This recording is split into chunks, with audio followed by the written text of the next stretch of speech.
This episode is brought to you by FX's Feud, Capote versus the Swans. Inspired by actual events, the series tells the story of Truman Capote and the women he betrayed. The original housewives. They were society's most elite women. Rich, glamorous socialites who defined a bygone era of high society New York. From creator Ryan Murphy, this drama series features an all-star cast, including Naomi Watts, Demi Moore, and Diane Lane. FX's Feud premieres January 31st on FX Stream on Hulu.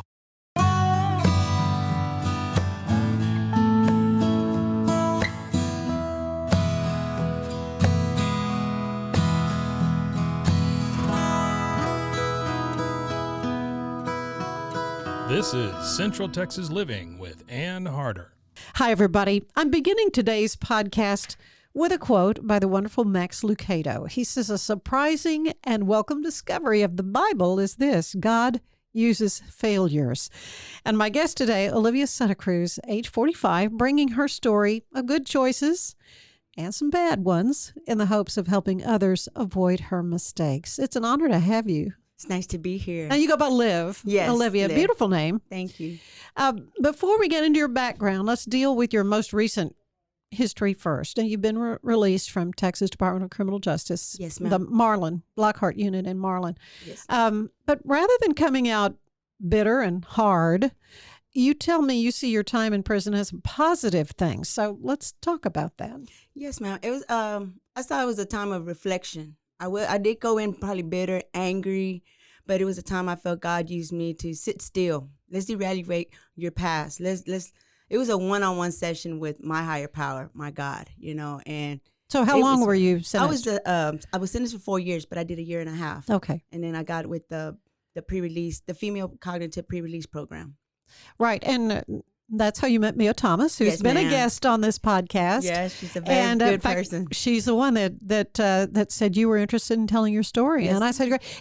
Do you see this as kind of part of your rehabilitation, if you will, to tell your story? Or Yes. what's motivating you to do this? Yeah, yes, to tell my story because I saw so many young women incarcerated and older women as well that were hurt, that went through the same things. And if I could help a young woman to stop repeating the cycles of what I was doing or the older women that I encountered with, because we didn't have to be. You got women in a mid-age or in elderly stages that have been in prison in and out all their lives.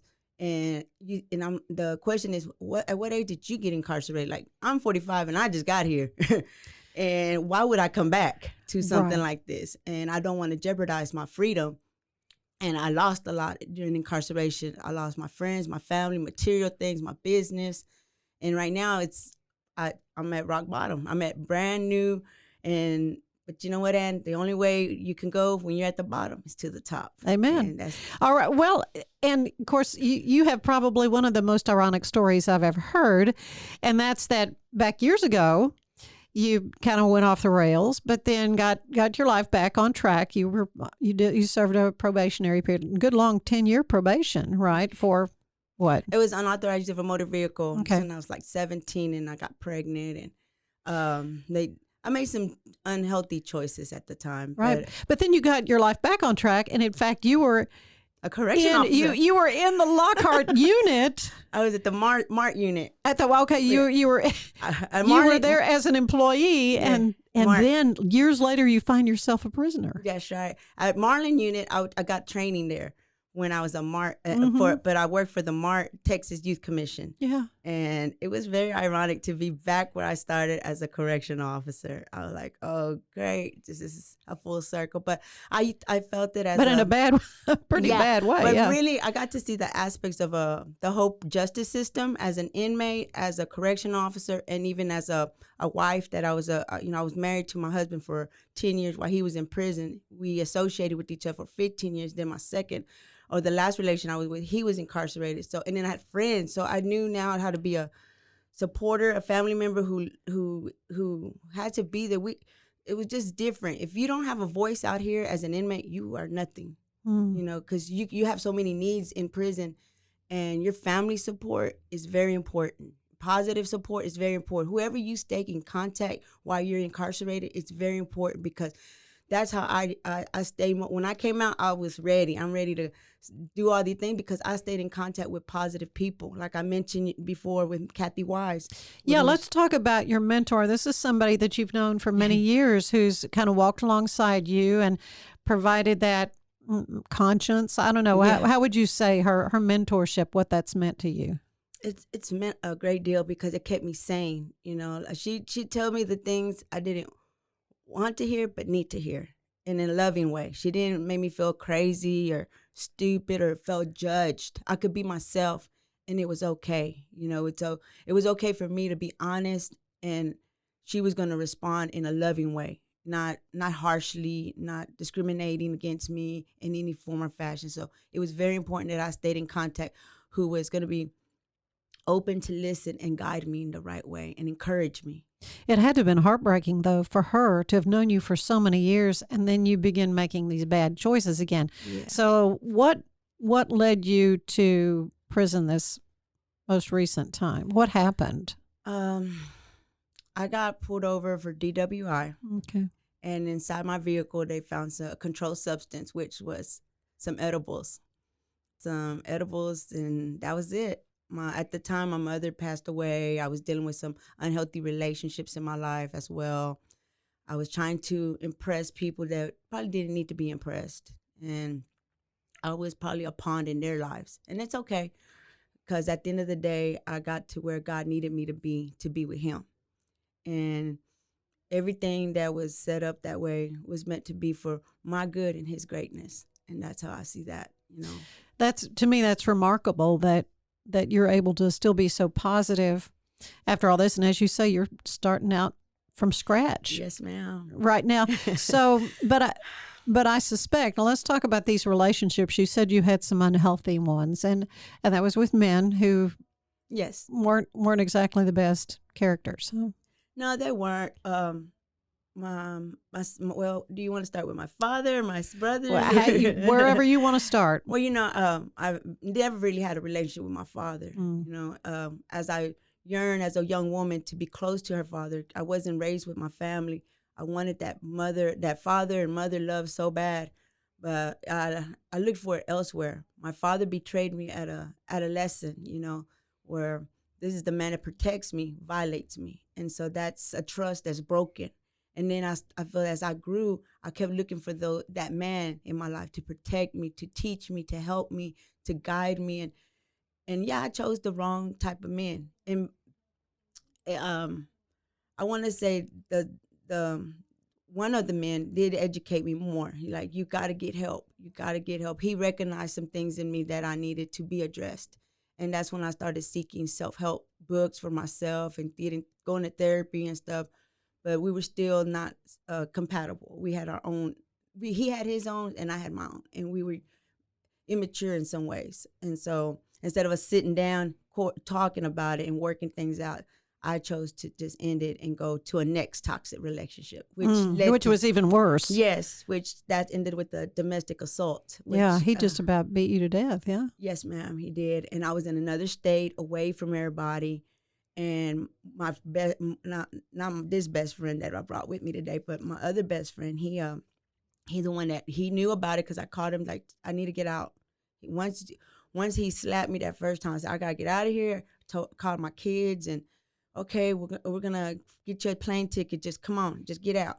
Well, I missed it. I missed that last. I had one bag left, and I walked in to get that bag, and that's when he just knocked me out. And I don't remember too much after that. I just remember waking up at a hospital where I can't walk.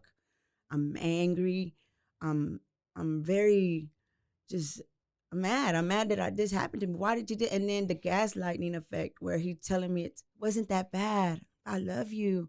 You know, we could work it out. I'll never do it again. Yeah. Never do it again. Or why did you make me do it? Why are you telling these people about this? Oh my goodness. Yeah. So I'm all messed up in my head. And hold on, I stay in contact with this person.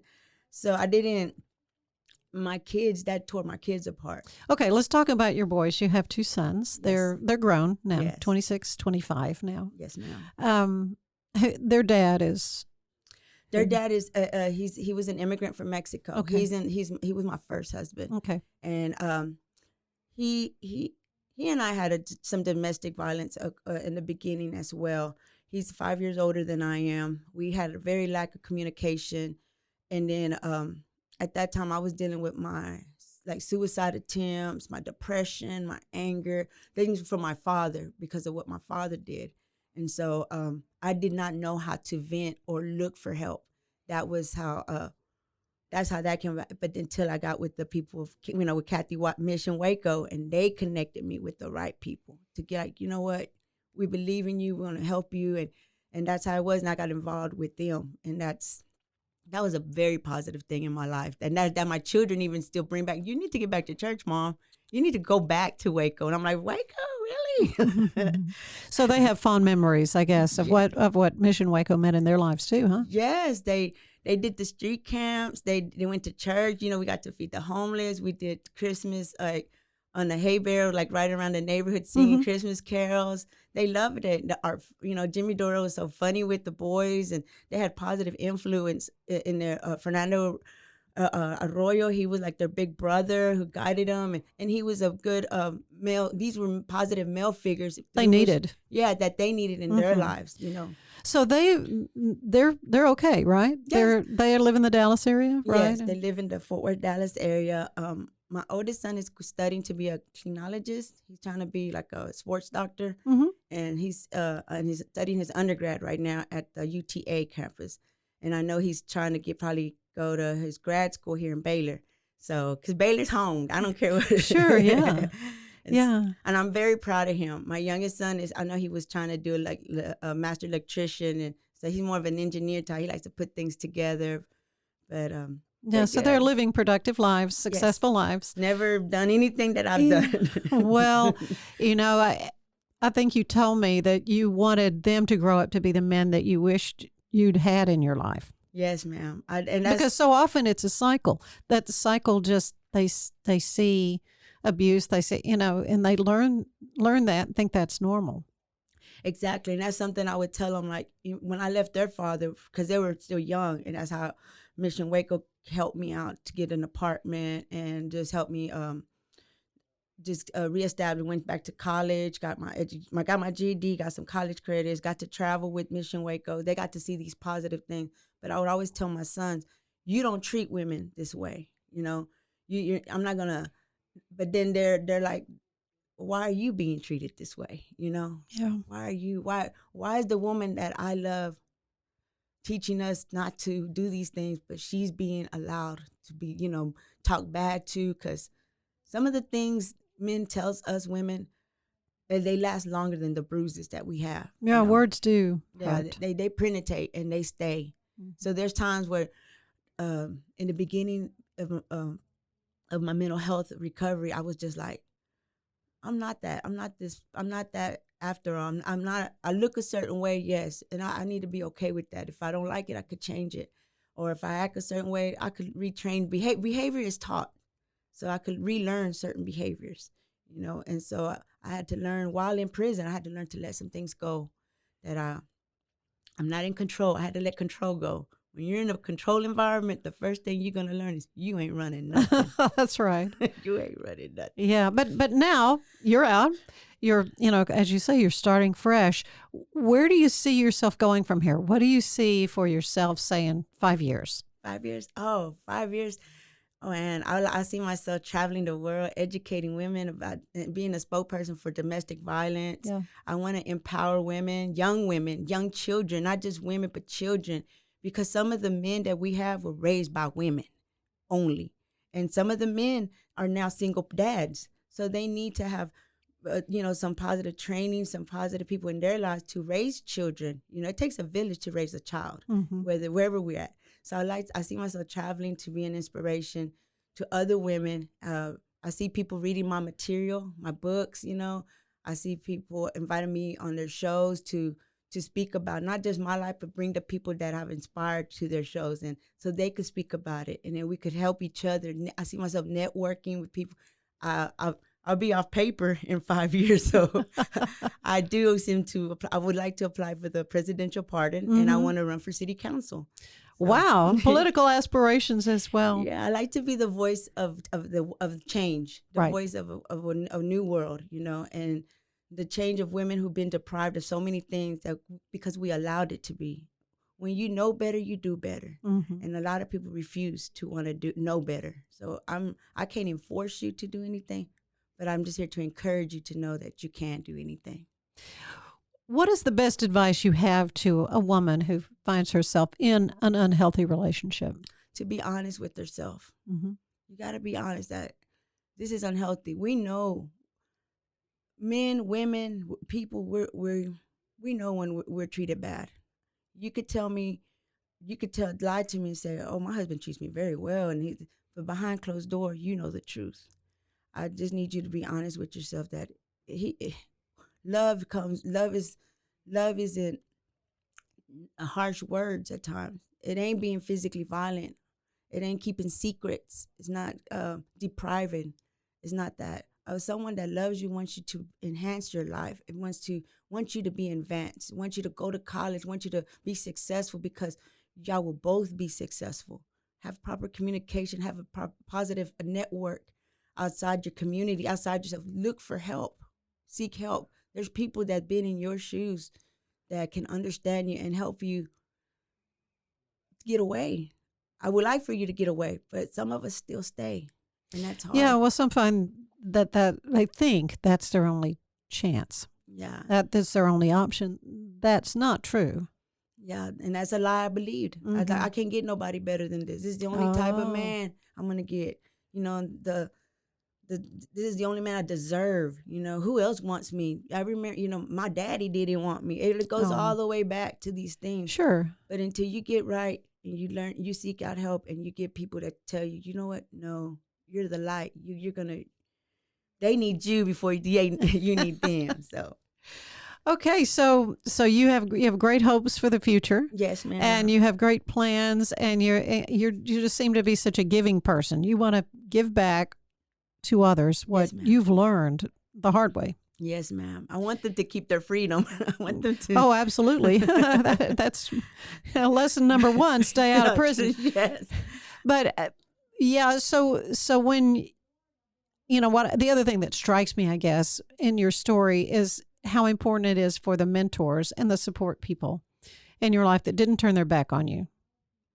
And I think you've told me that your sons, one of them has reestablished a relationship, the other, and that I'm sure that grieves your heart. Oh yes, anybody, including Miss Thomas, could tell you that the subject of my sons breaks me because I don't know about the other mothers, but me, that's all I had with my kids. The reason I beat up and got up from that argument, that fight, or when the man would tear me down and walk away, all I had to look at was my sons. The times I wanted to just give up on life, period. I had my sons to live for, when they were young. I had to be better for them. I wanted to do better. And I did, but I was just attached with someone else. And I didn't need to be. And I was toxic as well, even for the men in my life. I'm not saying they were just all bad. It was equal on both ends. I wasn't the perfect wife. I wasn't, I was human. But losing my son's support, their word, not answering the phone, that was hard. Yeah. That was the hardest thing that made my time harder. I would have traded all that support for my son's support. But that's something they felt they needed to do so I could get some act right. Right. So, but the older one has reestablished communication with you, and so you set up some boundaries. Yeah. So we're working, and I told him I was proud of him. Yeah. I told him I'm very proud of you for making the choices. But reconnecting and how we're going to reconnect. I want you to set up standards. I'm expecting this, because I know what I raised. I know who you are. So I'm proud of him. And eventually, like everyone says, my younger boy will come around. I just got to regain my trust, and that's okay. Yeah, time will heal a lot of these, yes, ma'am. a lot of these wounds. And I tell you, I'm just so appreciative of your transparency, your willingness to come and tell everybody your story. That as you have been able to reflect and understand maybe why you made some of the choices you made Yeah. and correct that. Yeah, I got to see why they was made. I got to be honest. It was all about being honest with yourself about the things that happened to your life. I wasn't responsible for a lot of those things because I was a child, So for a long time, I blamed myself. I was like, it probably was my fault when it really wasn't. And so that's something that I did learn here in prison was it wasn't always my fault. I was only a kid. Yeah. I was a kid. I was somebody else's responsibility. And it's okay because I'm not there. I could have been worse, way worse. I see a lot of women who are lost in addictions, who lost in you're just prostituting, they're doing their damage, they're hurt. And when you get to the core of things, it's usually because it's something happened in their childhood and someone they trusted hurt them. Yeah. And all I can say is God got me through a lot. I went through all that, but I see all my pain with purpose. I see that everything has a reason for happening. And I could look at it as negative or positive. Yeah, I did all that. And all that happened to me. But I can now understand that person, them kids that are going through the same thing, them little girls that are not being heard because something's happening to them. I could hear them. I could listen to them. I could relate to them. I know what it feels like to be violated. I know what it feels like to lose trust in a man. I know how it feels to hurt a man. And I know how it feels when a man hurts you. And I know how it feels to be incarcerated with no support. And then people slowly come in. They're not doing it because they didn't love me. They're doing it because, hey, you put yourself there. We didn't ask for you to leave. You went away. You made a choice that took you away from us. So if somebody is maybe thinking about getting involved in a kind of work, a ministry or whatever, support for somebody in prison, would you encourage them to do that? Yes. I would like to do something like that. I know I have stayed connected with some of the girls. Have you? Yes, they even reach out to me. They're already getting out. They hitting me up on Facebook like, what are you doing? I want to be a part of what you're doing. And I said, okay, well, as soon as I get this, I'm going to go pick you up or come meet me in Waco and we'll go meet up, link up. I met through social media people from Victoria's Life too that we're being connected, that there's different organizations out there. But yes, prison ministry is real needed, especially in women. I didn't see too much in Marlin going on, maybe due to the pandemic, But, right. Yeah. A lot of people are just not doing much of anything. But if you could adopt a prisoner and just write somebody. Just communicate with them. Yeah. I encourage it, especially during the pandemic. Mental health right now in an incarcerated world, whether it's out here in the free world, because we're still so isolated and stuff, it's important to just stay in contact with them. I mean, a letter.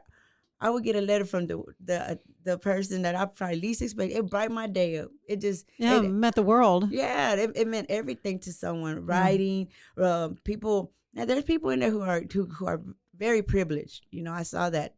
You get the books, the newspaper. You get to make phone calls every day. You get to demand what you want on your commissary.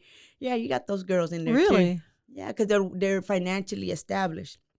And then you got the ones that are very humble, but they're they're happier than the other ones because they're still complaining. They're still finding something to complain about. You have everything, and you're complaining, while this humble person over here is grateful that they got a letter from their son or they got a letter from a friend that remember. A lot of my situation, and a lot of people didn't even know I was incarcerated. Yeah, I'll bet. They were like, "You were what? That you were where?" Well, see, because before, if you see on my Facebook, I travel. I'm always traveling. So they were like, "We just thought you met somebody and took off." Like, oh yeah, I did. I met the judge, and he sent me to these resorts called TDCs. Oh my! Oh well, you can. Yeah, I was on a vacation. You were on a state paid for. Yeah. Oh man, well it's been a delight to get to hear your story, which sounds kind of weird because it was when I say it, but it is because it is a story of encouragement and overcoming. Yes. And that's what I love to hear, stories of people who've, we're not perfect. Nobody's perfect. And everybody makes wrong choices. And for some, it has dire consequences. Yeah.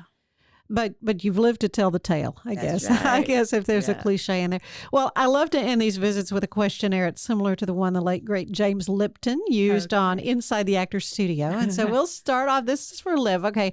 What is your favorite word? Word? Word. Love. All right.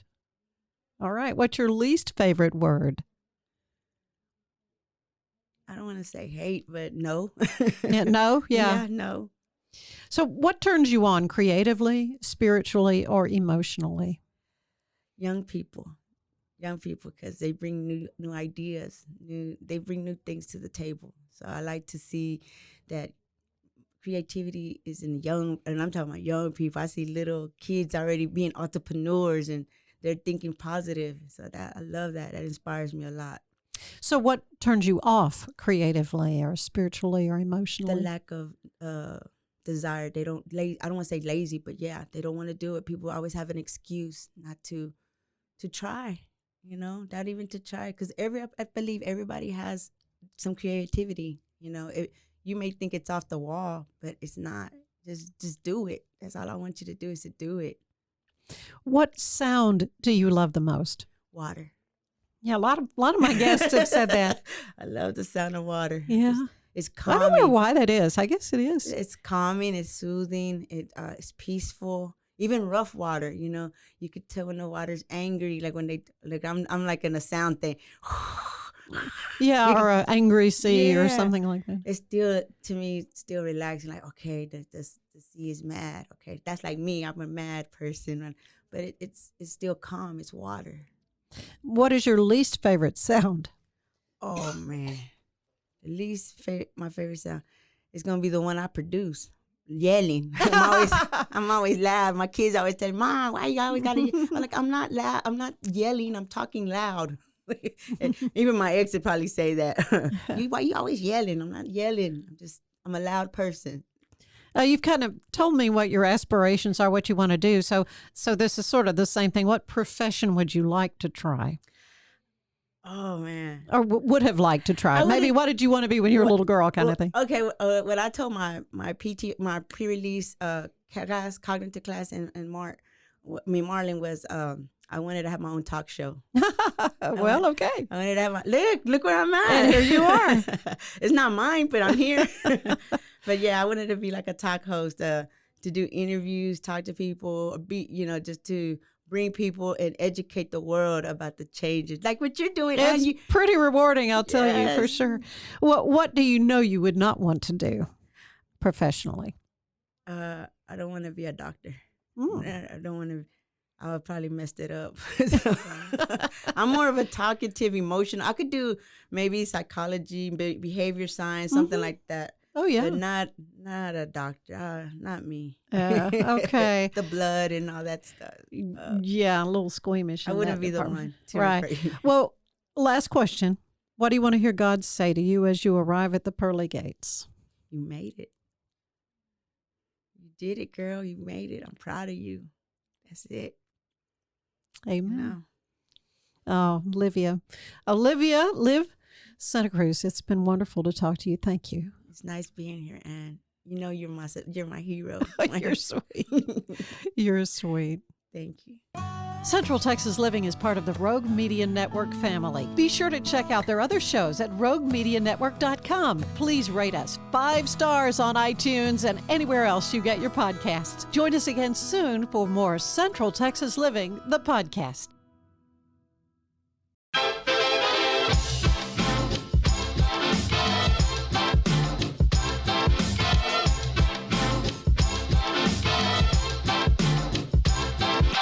Hello, and thank you for tuning into KNOW Waco. I am your host, Debbie, here to help you get in the know about Waco. So you may be asking yourself, why am I here? I'm here to be your tour guide through Waco. I'm here to tell you all the goings-on in and around Waco. I'm going to give you the 411 on what's happening, what's going on, and what events you should go to. This is your host, Debbie, signing off. Now that you know, go. Just go, Waco. You are going on a run. Are you building a new business while managing a family? Are you tired of trying to balance home and work and everything seems to be coming up short? Then there's a podcast made just for you. Baking Your Business from Scratch is where we create the perfect recipe for building a successful business while managing your home and family with love. Come join us and see for yourself.